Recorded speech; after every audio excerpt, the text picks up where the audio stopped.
Bismillah, alhamdulillah, wassalatu wassalamu ala rasulillahi wa ba'd. Ndugu zangu katika imani, baada ya kumshukuru Allah subhanahu wa ta'ala na kuzitaka swala na salam zimwendee Nabii Muhammadin sallallahu alayhi wasallama pamoja na ahli zake na masahaba wake na waislamu wote kwa ujumla watakaofuata mwenendo wake hadi siku ya mwisho. Na kuhusieni ndugu zangu, pamoja na kuihusia nafsi yangu katika swala la kumcha Allah tabaraka wa ta'ala. Ndugu zangu katika imani, tunaendelea na kipindi chetu cha Al-Qanadil, mwangaza, nuru ambayo inapatikana katika taa, nuru ambayo inapatikana ndani ya swala. Ndugu zangu katika imani, leo somo letu la Qanadil litaangazia kuhusiana na moja miongoni mwa vipengele ambavyo vinahusiana na swala cha istiqbalul arwah fi maharibi at-tabattul, kwa maana roho, nafsi, mwili wa mwanadamu unajihusisha na ibada, atafarrughu lilibada wassala. Moyo, mwili wako, kiwiliwili namna kilivyo, haswa kinanyenyekea kwa ajili ya ibada ya Allah subhanahu wa ta'ala. Ndugu zangu katika imani, unyenyekevu, tabattul, unafanya ibada kwa ajili ya Allah, ni wachache katika waja wa Allah subhanahu wa ta'ala. Wengi imekuwa ni mtihani ndugu zangu katika imani. Allahu akbar. Ibada kama ibada, kuipa haki yake ibada ni mtihani. Mtu anaweza akajiuliza kabla ya kuingia kwenye ibada, hivi ninaudhu sina udhu, nilitawadha saa ngapi? Mtu anabaki anafikiri acha tu niingie hivyo hivyo. Huenda hana udhu, anaingia. Wewe unajulikana ya kwamba si miongoni mwa wale wanaolinda udhu. Nenda ukatawadhe, kuondoa wasiwasi.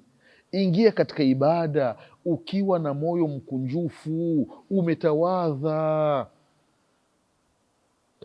usiwi na mashaka, hivi nina udhu sina udhu. Atabattul fi maharib, umeingia katika ibada. Hebu fanya ibada kwa ajili ya Allah subhanahu wa ta'ala. Ndugu zangu katika imani, hebu fanya maandalizi. Kuna wale ambao ni wafanyakazi, mafundi gereji, nguo ambazo wanavaa zinajulikana, zinakuwa ni chafu kwa maana ya uchafu, zinakuwa na mafuta. Umeingia msikitini, waumini alhamdulillah wamenunua kapeti nzuri, wewe nguo yako ni chafu mno, ina mafuta ya gari. Utaharibu, utachafua kapeti, utawaudhi watu. Ndio unakuta baadhi ya maeneo, unakuta mafundi gereji wana safu zao, wamesimama nyuma, wanaswali wenyewe. Kwa nini hamwendi mkaungana na wenzenu? Kutokana na mavazi waliovaa. Yale ni mavazi ya kazi. Mavazi ya swala yawe pembeni. Muda wa swala ukifika, Allahu akbar, Allahu akbar, yale mavazi ya kazi ebu vueni, vaeni mavazi ambayo ni mazuri. Na ndio Mtume sallallahu alaihi wasallam aliwaambia baadhi ya maswahaba, muwe na nguo maalum kwa ajili ya kufanyia ibada. Za kazi ziwe ni za kazi tu. Labda kazi ulionayo ni kazi ya kawaida, sio ile kazi ya kuchafua nguo. Ndugu zangu katika imani, swala tuipeni haki yake. Baadhi ya dada zetu, baadhi ya mama zetu majumbani wana mavazi yao maalumu ya kuvaa kwa ajili ya swala. Ni madera ambayo yamekwisha, hayana thamani, hawezi akatoka nalo lile dera kwa ajili ya shughuli, kuna harusi, hawezi, ndilo la kuswalia. Ikiwa ni juba ambalo halina hadhi, hawezi akatoka nalo kwenda nalo harusini. Juba limechoka, juba lina matobo matobo, juba ni chafu. Ya subhanallah, ndio vazi ambalo unavaa mbele ya Allah subhanahu wa taala. Na Allah anatuambia ndani ya Qurani ya kwamba ya bani adama khudhu zinatakum inda kulli masjid, enyi watoto wa Adamu, enyi watoto wa Adamu, wanamume na wanawake, ebu vaeni mavazi mazuri pindi mnapotaka kuswali. Vaeni mavazi mazuri pindi mnapotaka kufanya ibada. Allahu akbar. Mwanamke ana nguo zake maalumu ni kwa ajili ya kuswalia, na ana nguo zake nzuri nzuri kwa ajili ya kutokea. Na baadhi ya wanamume, Allah subhanahu wa taala atuongoze, ikiwa tumelala tumeamka, muda wa swala umekwisha, unataka kuswalia nyumbani, mtu anavaa taulo ndio anaswali nalo. Ya subhanallah, hivi jirani yako akiwa na harusi unaweza ukatoka umevaa taulo kweli? Ndio tunaipa swala haki yake? Tumejitoa kwa ajili ya ibada, muda wa swala umefika, mtu anavaa kaush, singlet, mikono mifupi, makwapa yote nje. Kweli binti yako anataka kuolewa, utakwenda kufungisha ndoa ukiwa katika hiyo hali? Ndiyo nguo unayovaa mbele ya Allah subhanahu wa taala.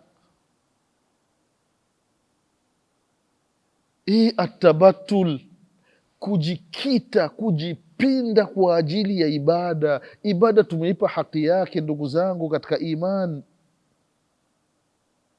Mwili istiqbalu larwahu fi maharibi, mwili upo tayari kusimama mbele ya Allah kwenye ibada, kwenye mswala. Na hali kama hiyo,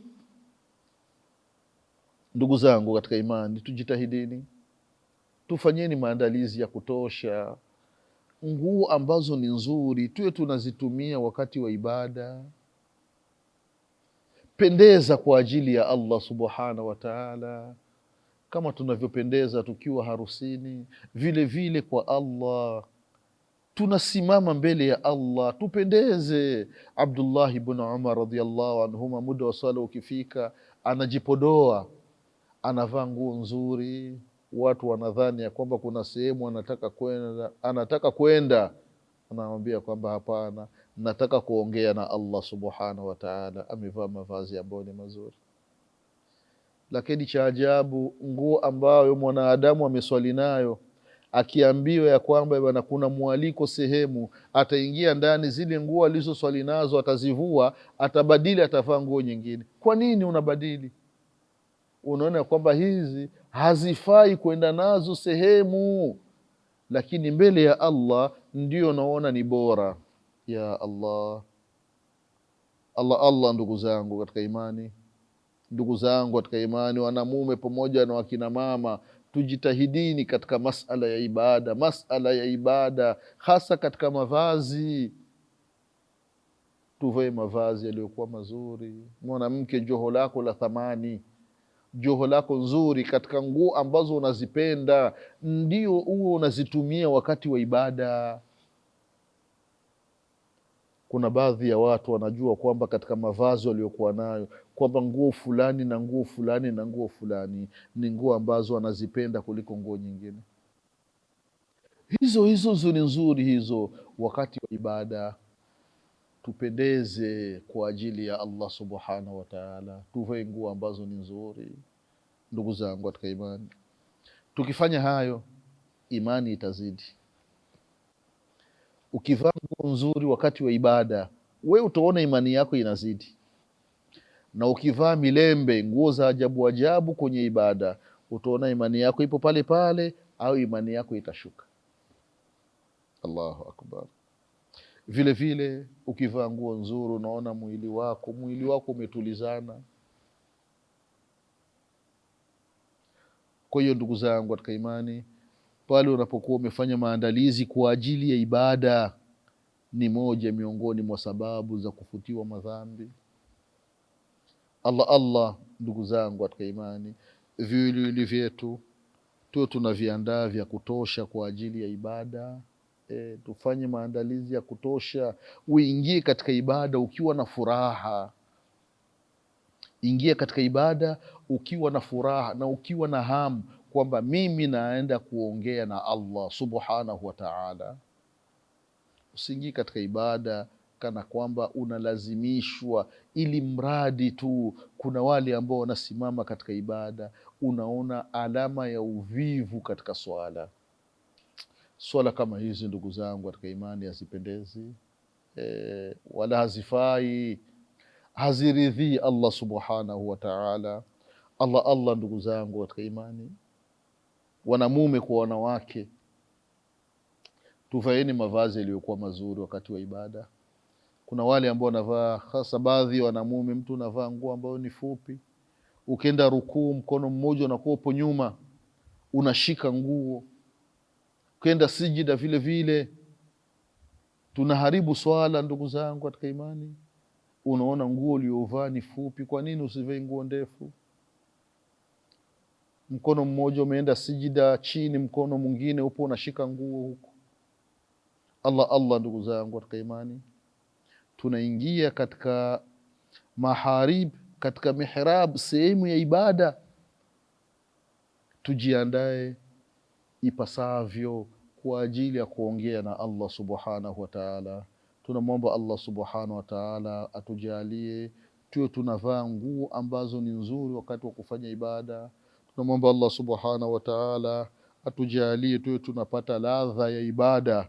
Tunamwomba Allah subhanahu wa ta'ala tudumishe katika ibada. Allah tufishe tukiwa ndani ya ibada. Allah subhanahu wa ta'ala tufufue siku ya kiyama katika kundi la wafanya ibada. Kwa haya machache ninasema subhanaka Allahumma bihamdik, ashhadu an la ilaha illa anta, astaghfiruka wa atubu ilaik. Subhana rabbika rabbil izzati amma yasifun, wa salamun ala al-mursalin, walhamdulillahi rabbil alamin. Wassalamu alaykum wa rahmatullahi wa barakatuh.